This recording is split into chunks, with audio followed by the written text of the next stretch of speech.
He thought it was just another lead, another cold trail in a cold case.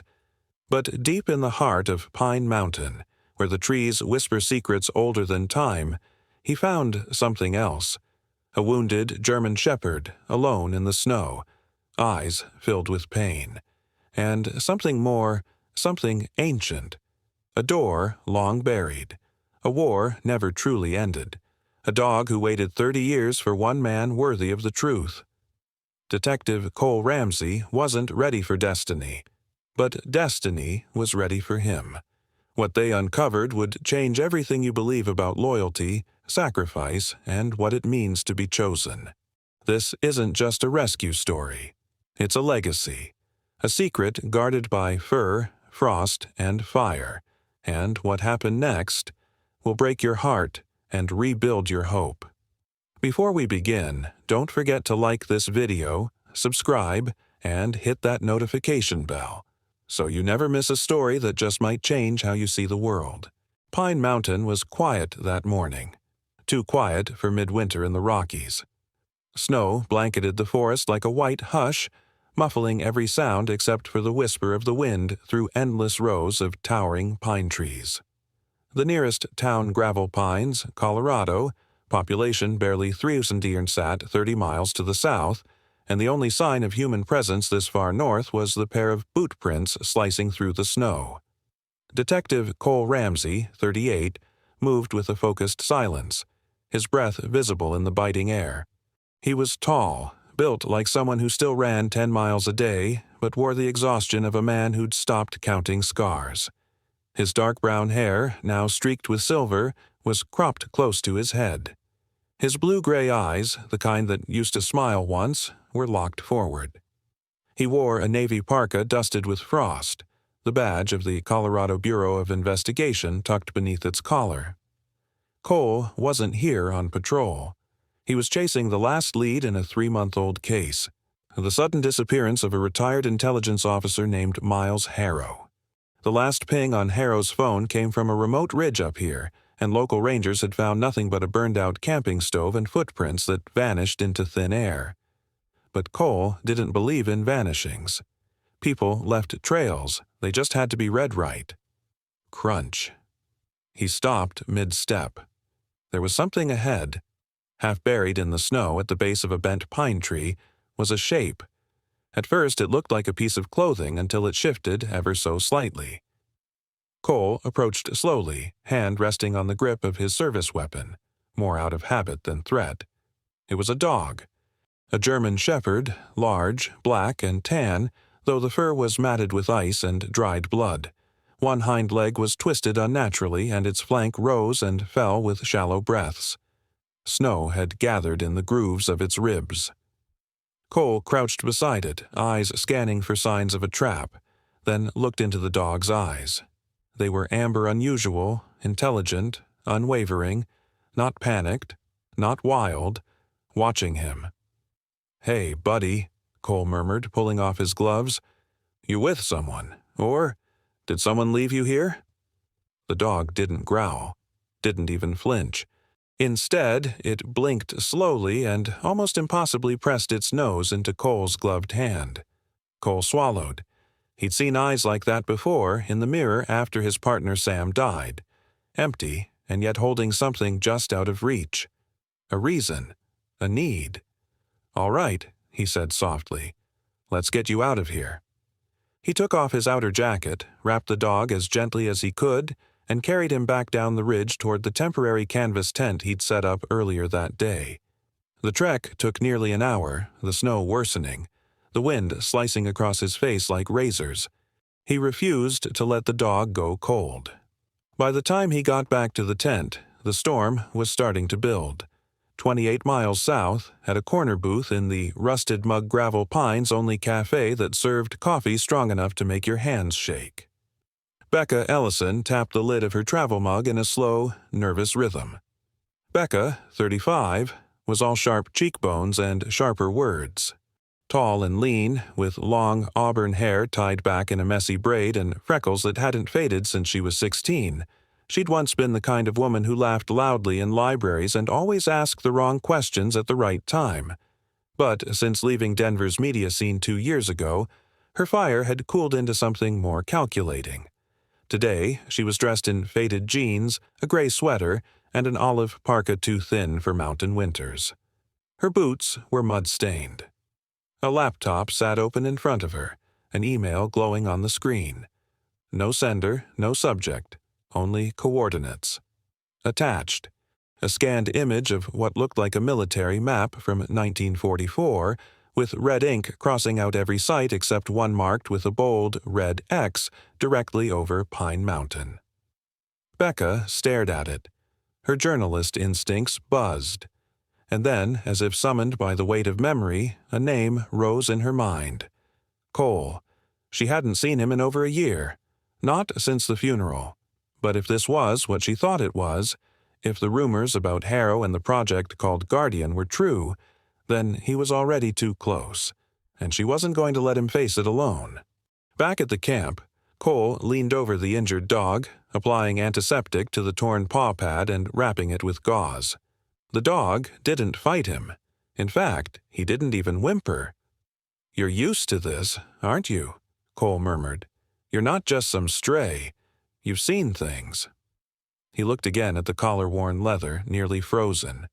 On the inside, scratched in metal, were faint markings. Guardian 9. Cole frowned. He'd seen that word before. In one of Harrow's encrypted files redacted military references to something called Operation Guardian, last active in 1993. "You've got secrets," he whispered. "Same as me." Outside, the storm grew heavier, but inside the canvas walls beneath the low light of a lantern, 2 wounded souls, 1 man, 1 dog-shared silence and heat and something else. Not trust, not yet, but maybe, the beginning of it. By the 3rd day, the storm had lifted, revealing a world of white and silence. Pine Mountain stretched out beneath a pale sun, cold and ancient. In the hollow beneath a thicket of pine, Detective Cole Ramsey rose early. The wind was low now, the kind that barely stirred the frost off pine needles. He stepped out of the tent and glanced over at Shadow, who stood on all fours, alert, watching the tree line. The dog was healing faster than expected. The torn paw had closed up. The bruising along his ribs had faded to shadows. And yet, Cole hadn't seen Shadow eat more than a few bites of the protein bars he'd offered. He didn't beg, didn't limp, just watched, as if waiting for something. Cole approached with a thermos of warm water and poured a little into a metal bowl. Shadow looked at it but didn't drink. His gaze remained fixed on the trees beyond, and then, with almost eerie decisiveness, he turned and began walking. "Hey," Cole called, standing up. "Where are you going?" Shadow paused at the edge of camp, looked back, then continued. Silent, steady, tail low, body relaxed. Not running, leading. Cole packed up quickly, slinging his rucksack and holstering his sidearm. The trail Shadow followed was not marked. No visible game path. Just a line only a dog could sense. They moved for miles through frost-covered brush and uneven terrain. The sun barely filtered through the thick tree canopy, and the mist hadn't cleared from the ground. As they climbed higher, the terrain changed. The snow deepened, but Shadow moved with uncanny surety, navigating rock outcrops and frozen roots as if retracing a path from memory. Cole's breath came out in short clouds. He was trained for this endurance, terrain navigation, but there was something unsettling about following a dog who never looked confused. After 2 hours, Shadow stopped atop a ridge that overlooked a small forest clearing. At first, Cole saw nothing. Then the wind shifted. Below, half buried in snow and brush, stood what looked like the remnants of an old perimeter fence barbed wire long since collapsed, wooden posts rotted to the core. Shadow padded forward and sat beside a patch of disturbed snow. Cole approached and brushed it away with his gloved hands. A square of dark metal revealed itself, a rusted hatch, reinforced and flush with the ground. On the surface, beneath grime and age, a faded insignia. A 6-pointed star inside a circle, partially obscured. The words below had almost vanished, but Cole could just make out the letters. Gor. He looked at Shadow, who stood, tail wagging once, softly. "You brought me to a door," Cole murmured. "What's behind it?" Meanwhile, back in Gravel Pines, Becca Ellison tightened her scarf as she stood at the gate of a crooked wooden fence on the edge of a snow-dusted property. The mailbox read, D. Fields, 1037, East Timber Lane. The cottage beyond was small but solid, tucked between snowdrifts and a lean-to greenhouse coated in ice. She knocked 3 times. No answer. Then, slowly, the door creaked open. Darren Fields stood in the threshold, a man in his late 70s with a shock of white hair that stuck out like broken feathers. He had a wide, angular face and wore a plaid flannel tucked into wool trousers. His eyes, small and sharp behind thick glasses, narrowed as he took her in. "You're the journalist," he said in a sandpaper voice. "Becca Ellison," she nodded, extending a gloved hand. "You're the one they say knows things that don't exist." He snorted. "Depends who's asking. Come in." The interior of the cottage was like a museum without placards. Shelves of books stacked sideways, maps pinned to every wall, and boxes full of yellowed documents. He poured them both a mug of black coffee without asking. She placed the map she'd received via email on the table. Fields took one glance, and his expression changed. "That's not a fake. You know what it is?" "I know what it points to." He pulled a faded photo from a nearby file and aerial reconnaissance shot, labeled 1944. It matched the terrain on her map. "Pine Mountain," Becca whispered. "They called it Site 9, Fields said. "Unofficially. It was a cooperative zone, post-defection. When a German scientist, Dr. Weber, joined the Allied war effort, the program wasn't about bombs, it was about biology. What kind? Longevity, intuition enhancement, cognitive extension. Not for humans, for animals. Dogs," he nodded. "The most promising subjects were German shepherds. Program designation, Guardian." Becca stared at him. They were making dogs that could outthink humans? Outsense them. Outlive them. One of the last successful trials. Guardian 9. But no record after 1996. "I think he's still alive," she said quietly. Fields looked up slowly. "You mean the dog?" She nodded. "And he's with someone who doesn't even know what he's stumbled into." The silence was colder here. Not just the mountain chill, but a stillness that felt carved into the ground itself. Cole Ramsey stood above the rusted hatch, boot brushing aside snow. The 6-pointed star etched into the metal was barely visible now, corroded by time and exposure. But he knew what it meant. This wasn't some forgotten storm shelter. It was a vault built for secrecy, meant to stay buried. Shadow stood beside him, unmoving. The German shepherd's ears twitched at every gust of wind, but his eyes remained fixed on the door. 30 years old, but every inch of his body readied, focused. His thick black and tan coat rippled slightly in the breeze, and Cole could see the scar tissue along his ribs more clearly now, scars that spoke of battles far more structured than wilderness survival. Cole knelt beside the hatch. There was no keypad, no digital lock, just a rusted mechanical wheel and 3 horizontal steel latches. He braced himself, grabbed the wheel with both gloved hands, and turned. The metal groaned like a wounded animal. The hinges fought back, brittle from decades of ice and neglect. With one final grunt, the hatch gave way, cracking open with a hiss of trapped air that smelled of rust, oil, and something more sterile like a hospital that hadn't been entered since the war. Cole aimed his flashlight down. A narrow metal staircase disappeared into the dark. Without hesitation, Shadow stepped onto the first stair. "Well," Cole muttered, "I guess you've done this before." They descended slowly. Dust drifted like mist in the beam of light. At the bottom, the space opened into a corridor with reinforced concrete walls, all gray and flaking. Military signs in faded paint lined the walls. German and English both. A red bulb overhead flickered once, then died. The temperature dropped. Shadow didn't flinch.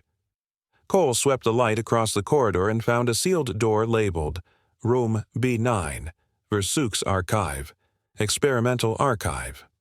The handle was jammed. He set his shoulder to it, gave it a hard shove. The door popped open. Inside was a large room, the air stagnant but dry. Rows of steel file cabinets, work tables with vintage typewriters and scattered documents, faded photographs, and behind glass display boards with anatomical drawings of dogs, brain scans, behavioral charts, and maps marked in coded grid patterns. Cole exhaled slowly. "This is it," he whispered. "This is where it happened."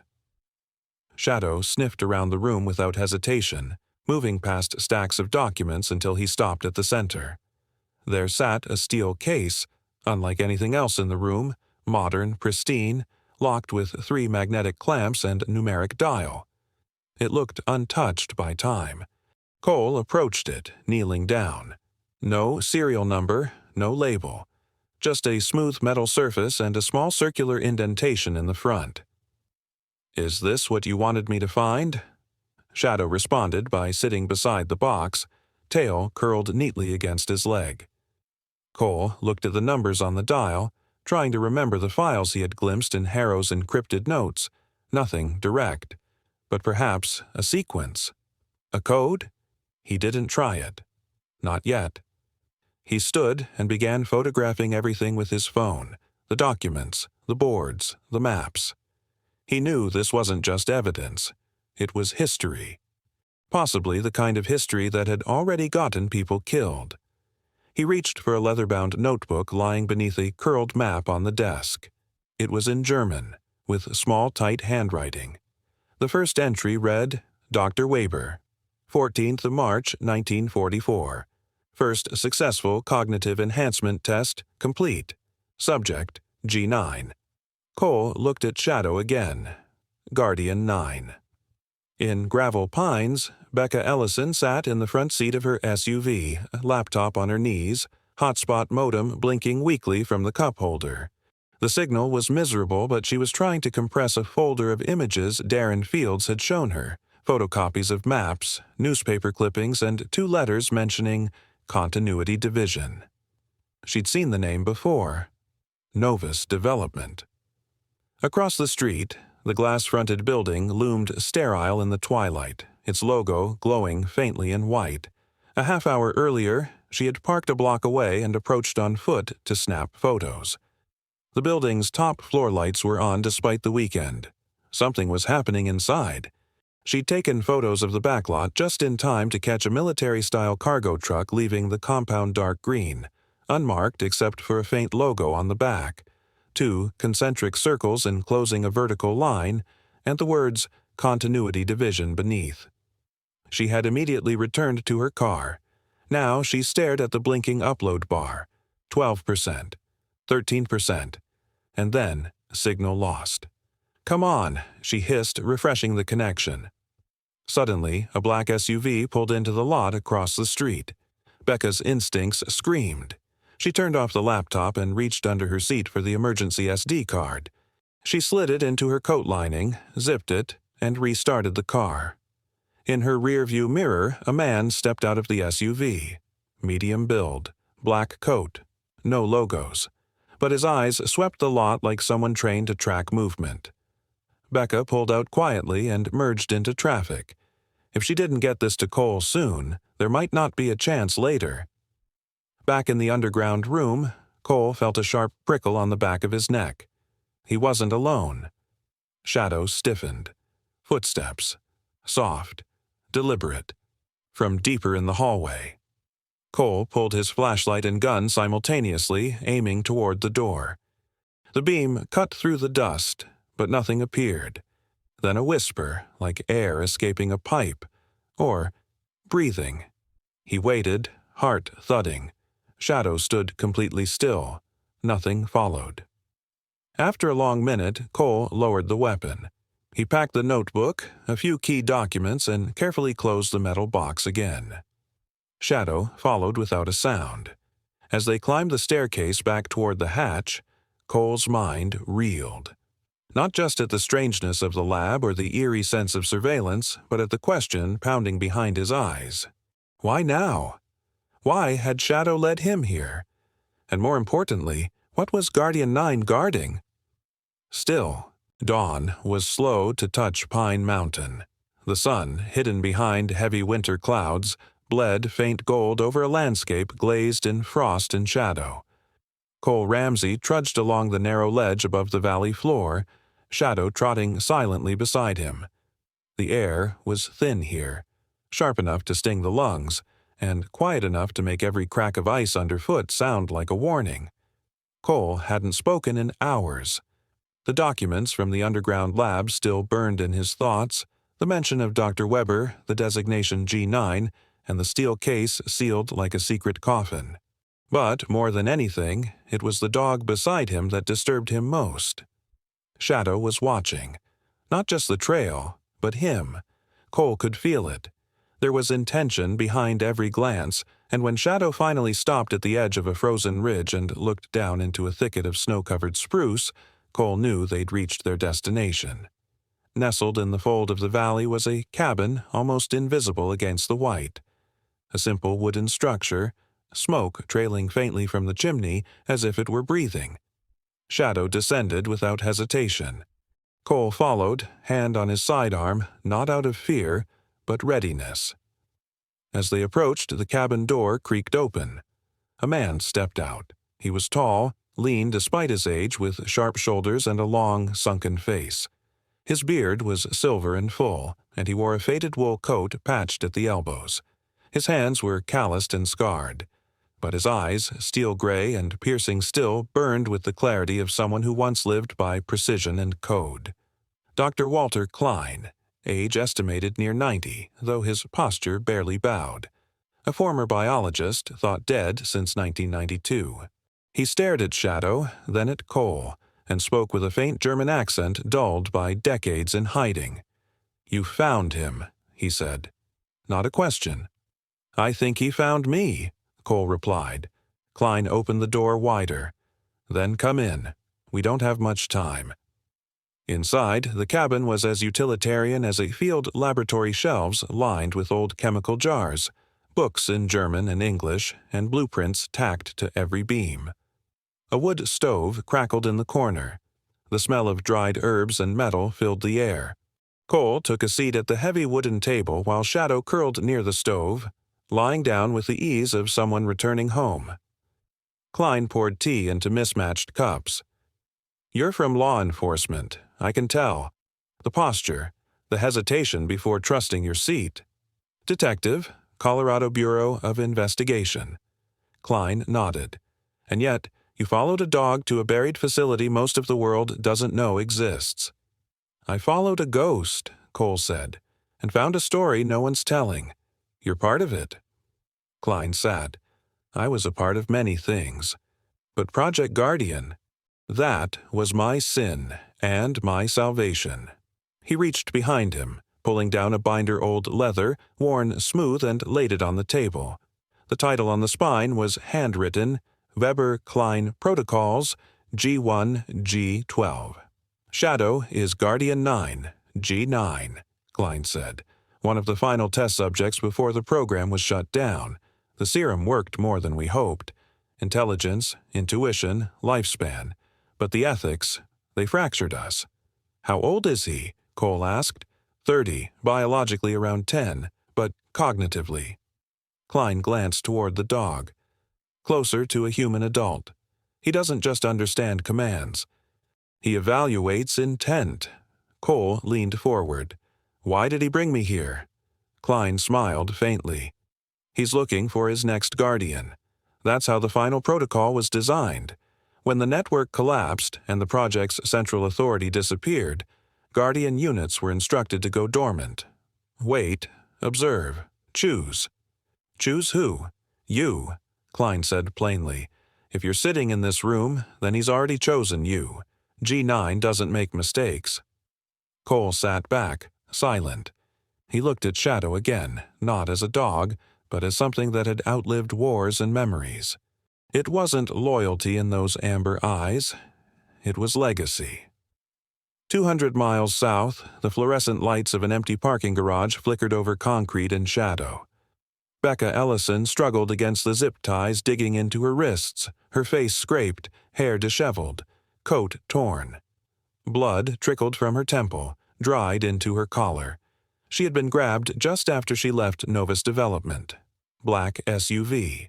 2 men, trained, quiet, no insignias. Her phone and laptop were smashed, tossed aside. But before they'd found the backup recorder in her coat lining, she had managed to activate it. 1 word. Cole. Now, bound to a chair, she stared at the lens of a security camera mounted high on the garage wall.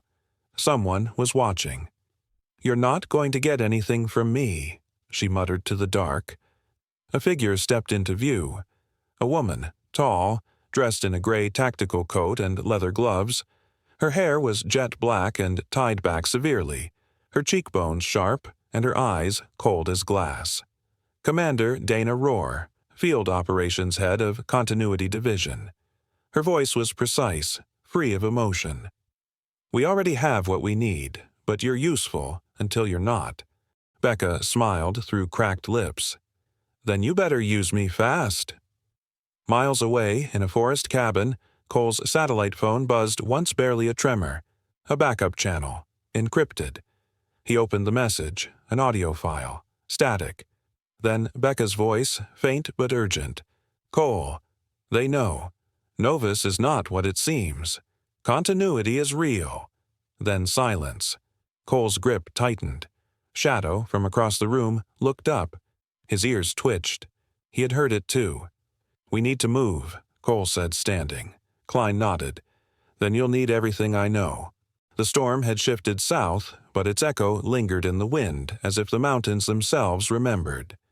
Inside the small wooden cabin tucked beneath the ridge, Cole Ramsey sat at the workbench where Dr. Walter Klein had placed the last remaining vial of the Guardian serum contained within a reinforced cryochamber no larger than a flashlight. It hummed faintly, a pale blue glow pulsing from its core like a heartbeat. Klein stood at the window, staring into the snow-covered trees with a stillness that came only from long years of waiting. "This," he said quietly, "is the last trace of everything we worked for, everything we risked, and everything we lost." Cole turned the chamber in his hands. It was heavier than it looked, perhaps because of what it carried, not just chemically, but morally. "You said it will only open when the next Guardian is chosen," Cole said. "Correct," Klein nodded. "Each serum carrier is keyed to a subject's neural signature. Shadow has the matching imprint, but he won't unlock it unless he confirms that the chosen successor is ready." Cole looked over at Shadow, who sat by the stove, watching. Not resting. Observing. His coat glistened from melted frost, his eyes sharp and unreadable.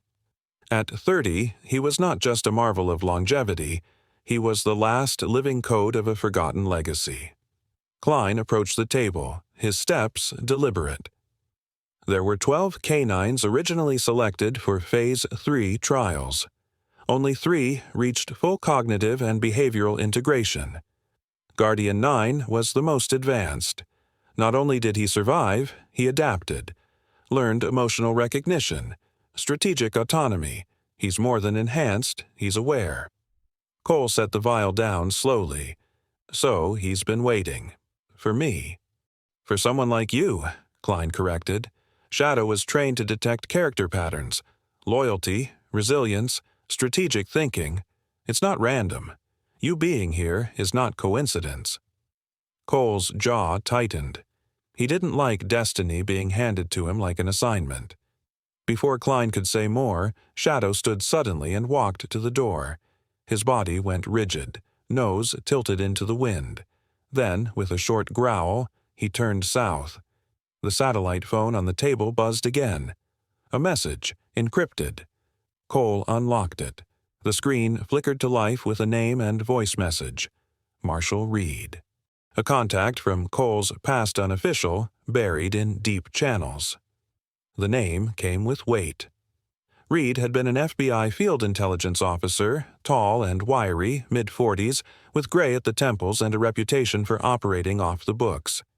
He once testified against a corrupt federal task force, and since then had worked primarily in shadows. The audio crackled to life.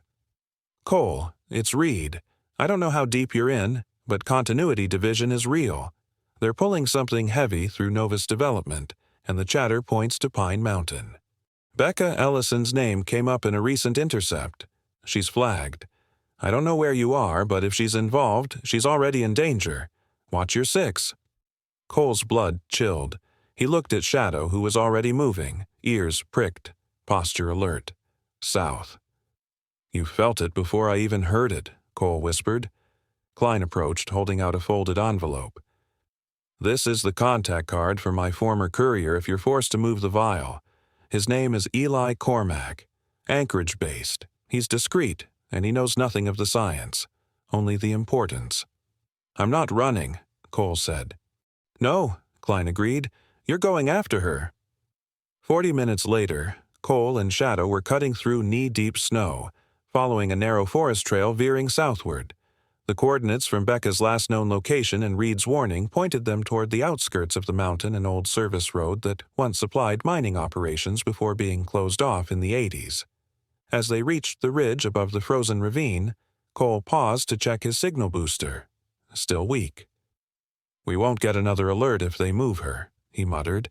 "We'll have to trace them directly." Shadow trotted forward and stopped near the edge, sniffing the air. Then, without hesitation, he veered left into a corridor of evergreens. Cole followed. Meanwhile, at a makeshift bunker beneath an abandoned sawmill near the southern base of Pine Mountain, Becca Ellison sat chained to a rusted support beam. Her cheek was bruised and her knuckles raw, but her expression was defiant. Across the room, Commander Dana Rohr stood watching a wall of monitors showing live drone feeds of the surrounding forest. Dana, in her early 40s, carried herself with the rigidity of a former Special Forces operative. Her short, raven-black hair was cut to military standard. She wore a tactical jumpsuit beneath a heavy coat and rarely blinked. Her hands never stopped moving, typing, adjusting controls, writing coded reports. "FBI chatter's picking up again," she said, her voice calm. "Someone on the inside's feeding him intel." A man stepped up behind her, Tanner Hoyle, mid-30s, broad-shouldered, shaved head, cold eyes, ex-military, likely dishonorably discharged. He grunted. "Want me to scrub it?" "No," Dana said. "Let them come. Let's see who's stupid enough to walk into the old world." She turned to Becca. "You're lucky, you know. Most people vanish without anyone caring. But him? He's coming. I'd bet everything on it." Becca smirked through split lips. "Then you better run." Dana leaned in closer. "We don't run. We remove obstacles." Back on the trail, night was approaching fast. Cole and Shadow reached the ridge above the southern base. Below them, the outline of a structure-abandoned mill barely visible through the trees. Cole set down his pack and raised his binoculars. "Cameras? Heat signatures," he muttered. "They've got eyes everywhere." Shadow growled low. His tail stayed level, not stiff a signal. He was reading the ground. Cole looked down. In the snow, barely perceptible, tire tracks, recently made, and near them boot prints, uneven, scuffed, as if someone had been dragged. Shadow nudged one of the prints, then looked up at Cole. No bark, no movement, just quiet understanding. She's here. The old sawmill crouched beneath the southern ridge like a corpse too stubborn to decompose. Its windows were blacked out, roof half collapsed, but below its rotting skeleton was a living thing, an underground base pulsing with quiet violence. Cole Ramsey lay flat on a ledge above the structure, his breath fogging against the bitter night air. He adjusted the scope on his rifle, scanning the perimeter. Thermal signatures flickered across his lens. At least 5 men patrolling. 2 snipers on the roof, 1 small heat source, separated, restrained. Becca. He lowered the scope and turned to Shadow. The German shepherd sat still as stone, tail curled against his flank, nose twitching softly. Then his ears pricked. He stood and padded toward the tree line, nose lowered to the snow. "Shadow?" Cole whispered. The dog moved slowly now, weaving between rocks and tree trunks. Then, in a low groove carved into the earth where water once flowed, he stopped. He sniffed once, then again, tail flicking slightly. Cole approached. At first, he saw nothing, but then a thin smudge on the rock wall caught his eye, barely visible in moonlight. A soft, red mark, circular, faint, lipstick. Cole ran his gloved finger across it. The shape was intentional. A symbol, 3 dots, and a line. Morse. Alive. He glanced at Shadow. The dog licked the rock softly, nose twitching. Recognition. Becca had marked the trail with scent only Shadow would detect. "Smart girl," Cole murmured. "We've got our beacon." Below them, a vehicle engine rumbled awake. A transport truck, dark green, began backing toward a rear-loading platform. Cole checked his watch. Midnight. Movement under cover of night. He pulled back into cover, activated the satellite comm device Klein had given him, and sent out a single encrypted ping backup request. No time to wait for response. Just a pulse in the dark. Then he looked down at Shadow, eyes steady. "We go in. Quiet first," he whispered. "Loud if we have to." Shadow didn't blink. Inside the base, Becca Ellison sat slumped against the support beam, her arms still zip-tied but her mind running sharp. She'd counted the rotation of guards, noted the weak points in the wall, and had watched Dana Rohr step out 20 minutes earlier, likely coordinating transport. Becca's ribs ached, but her focus never wavered. She remembered her training not from journalism school but from her father, a former wilderness survivalist who once told her, "If they ever put you in a box, leave breadcrumbs. Leave them with your breath." So she did.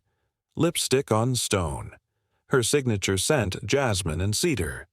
Something only one dog on earth could find. Suddenly, a commotion. A sharp clatter above like metal falling. Shouts. Then silence. Then a scream. Becca straightened up. It had begun. Cole dropped from the ventilation shaft first, landing behind a stack of old supply crates. His rifle was slung across his back. Now it was blade and silence. Shadow followed, landing with practiced grace. They moved like shadows ironic, perhaps, through the narrow corridor lit by flickering bulbs. The first guard turned the corner, muttering into a calm earpiece. Shadow lunged before the man could react, clamped jaws to arm, twisting the man to the floor without a sound. Cole knocked him out cold with the butt of his sidearm and dragged the body into the shadows. They moved faster now. The base wasn't large, more like an extended bunker, but the inner rooms were labyrinthine. And then, finally, they found her. Becca sat on the floor of a holding room head low, pretending sleep. But the moment the door creaked, she raised her eyes, and the breath that escaped her was more relief than surprise. "You took your damn time," she whispered. "Blame him," Cole replied, stepping in as Shadow padded to her and pressed his head gently against her chest. Becca exhaled a laugh and reached with her tied hands to scratch behind the dog's ears. "Hey, old boy, you really came." Cole pulled a multi-tool from his belt and cut through the zip ties. "We've got maybe 5 minutes before they realize we're inside. Then you'll want to know Dana's planning a transfer. Full convoy. She's got something bigger than me in that truck." "What?" "I don't know, but she mentioned Phase 2. Cole's jaw locked. Not again. A sudden burst of gunfire ripped through the corridor. The alarm blared. So much for quiet. "Let's move," Cole growled. The escape was chaos. Cole and Becca covered each other in close quarters as they moved through the crumbling halls. Shadow worked ahead, disarming guards not with violence, but with disruption. A leap to the throat, a growl to startle, a precise nudge to knock a rifle from a trembling grip. At one point, Cole took a round to the shoulder clean through. He hissed through the pain, pressing a gauze pad against it as Becca fired down the hallway. "Still think this dog is just a tracking unit?" she barked. Cole smiled through gritted teeth. "He's a damn soldier." Outside, the snowstorm returned, small flurries now swirling like ghosts over the treetops. The truck rumbled to life as a last guard tried to flee with it. Shadow charged before Cole could stop him. The dog leapt, crashed into the driver's door, ripped it open with his teeth, and yanked the man down into the snow.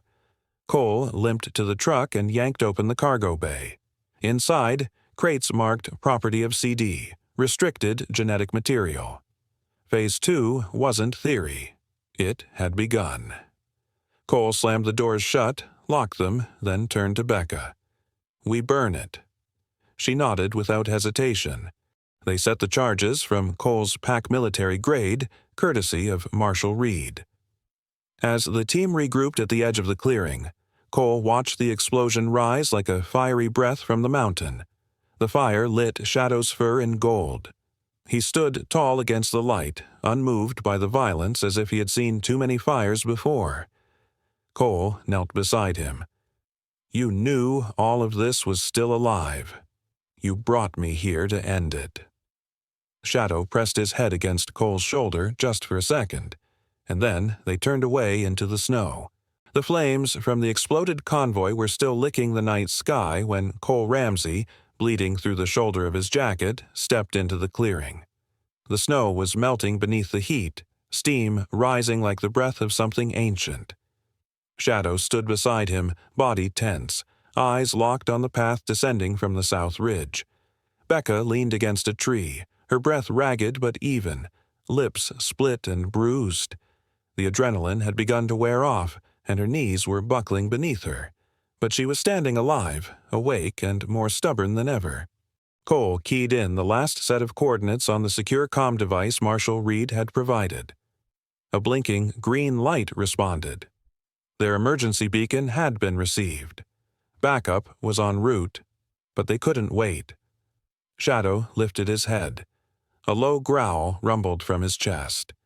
Cole followed his gaze to the tree line just beyond the wreckage. Movement. The last of Dana Rohr's operatives had regrouped near a secondary access road carved into the slope. About 7 of them, heavily armed, moving in tight formation. "They're not retreating," Becca rasped. "They're coming back for cleanup." "Then we end it here," Cole said, drawing his sidearm and checking the last full mag. "No more running." From the shadows of the trees, Tanner Hoyle adjusted his combat vest and motioned the others forward. His square jaw clenched and his eyes burned with the cold fury of someone humiliated. Built like a linebacker, with arms tattooed in military insignia long since blacked out, he had never lost an extraction until now. Behind him, the others moved without a word. Cleanup protocol. Burn the site, erase the trail, and finish anyone still breathing. Cole took a firing position beside an overturned snowplow, its rusted metal now shielding the path down to the clearing. Shadow crouched beside him, ears pricked, head low. "They'll flank from the left," Becca said, sliding into position with a rifle she had taken from one of the fallen guards. Her fingers trembled, but her eyes were steady. "Let them. I've got eyes." From the edge of the clearing, gunfire erupted. Cole returned fire instantly, drawing the heat toward himself while Shadow dashed across the open ground like a streak of ink. The German Shepherd weaved between snow mounds, springing onto the nearest attacker, sending him crashing into a tree. A rifle discharged into the air, then fell silent. Another burst of fire.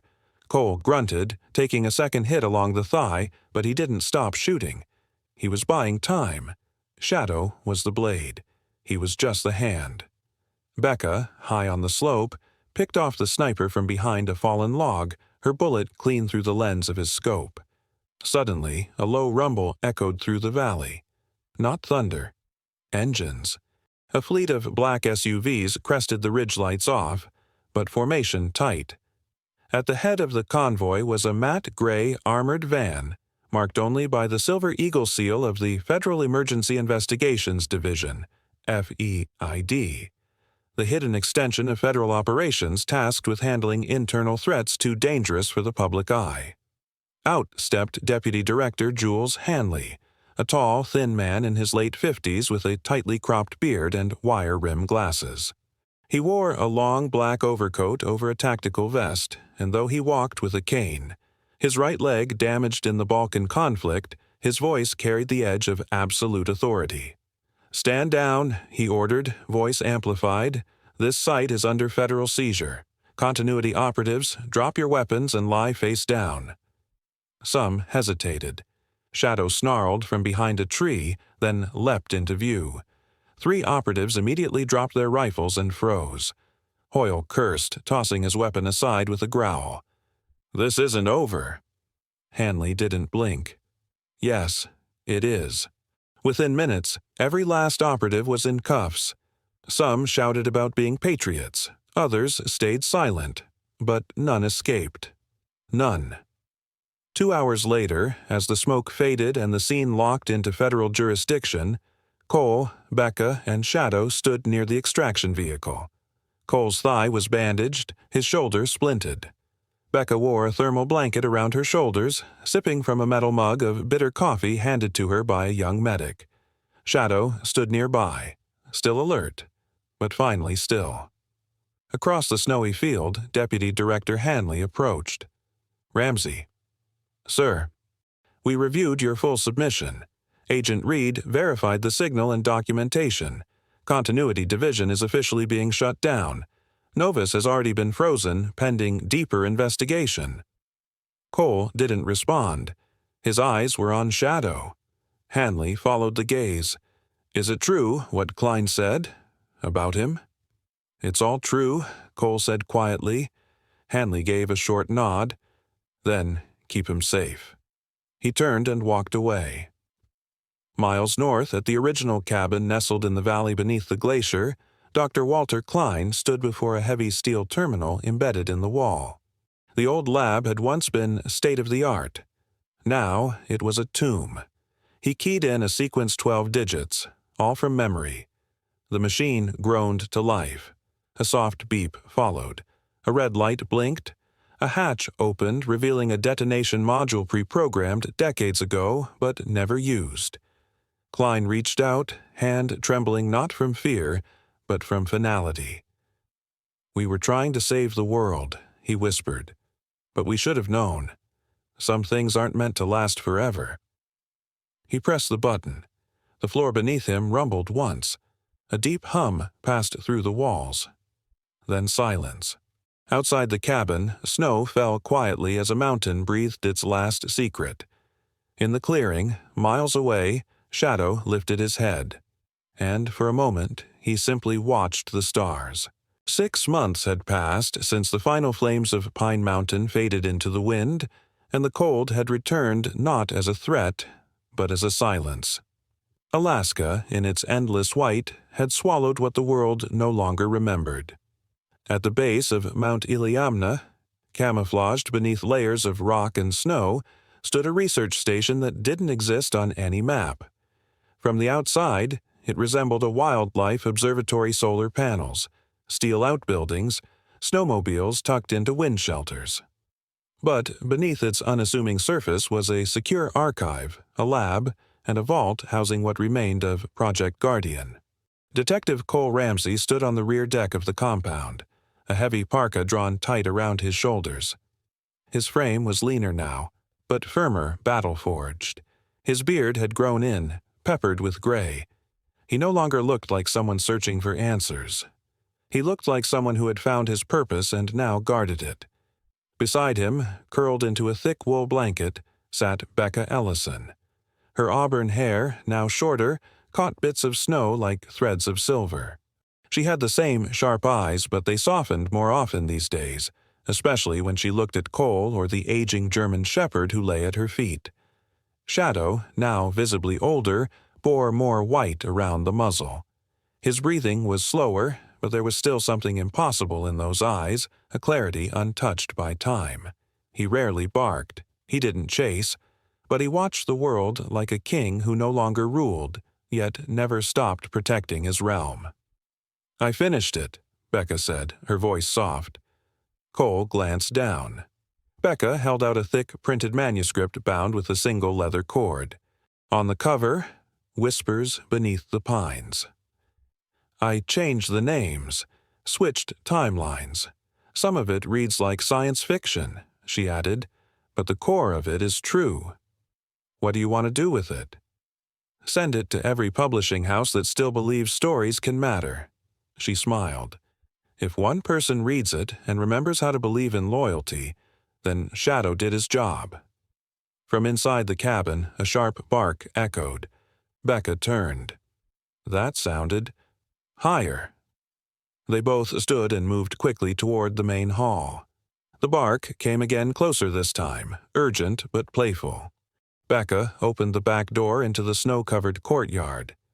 What they saw brought both surprise and an odd, full warmth. A small German shepherd pup, barely 4 months old, was bounding through the powder, chasing its own tail, nose dusted with snow. Its fur was darker than Shadow's, but the eyes held the same golden clarity. Behind the pup, emerging from the corridor, was Dr. Eli Cormack, a short, stout man in his 60s with a balding head and a thick Alaskan accent. He had once worked as a security specialist for wildlife preserves and now served as the keeper of the new facility's day-to-day operations. He wore a patched flannel, thermals, and a hat far too large for his head. "Little guy arrived this morning," he said, handing Cole a printed document. "Registered as part of the Preservation Genetics Project. Authorized by the Federal Oversight Committee. He's officially yours." Cole looked at the paper, then at the pup, who now circled Shadow and plopped down beside him. Shadow didn't move, just lowered his head and closed his eyes. Acceptance. A changing of the guard. "That's not just paperwork," Becca said quietly. "That's legacy." Cole crouched, running his fingers through the pup's soft fur. The little shepherd nuzzled his palm, wagging its tail in wide, unsure sweeps. "He needs a name," Becca whispered. Cole didn't answer right away. He looked at the sky instead, white, endless, the faint halo of sun barely visible. Then he stood, brushing snow from his coat. Not today. Let him earn it. That night, while Becca drafted her final author's note, Cole wandered into the central archive room built into the mountain rock. Dust hadn't yet had time to settle. The room still smelled of metal, insulation, and old books. The shelves were lined with recovered data, blood records, field journals, a timeline of ghosts. Cole opened a drawer labeled K-Secure, Personal, his thumb brushing over the metal. Inside was a folded envelope. The name on it stopped his breath. William Ramsey, his father. Cole opened the envelope with fingers that trembled in spite of the cold. Inside, a single sheet of stationery dated March 7, 1986. If you're reading this, it means you found them. I always hoped you wouldn't have to. Project Guardian was never just about science. It was about protection. Not of the serum, of what it represented. Quiet courage, silent loyalty. If you're there now, then your name doesn't just belong to you anymore.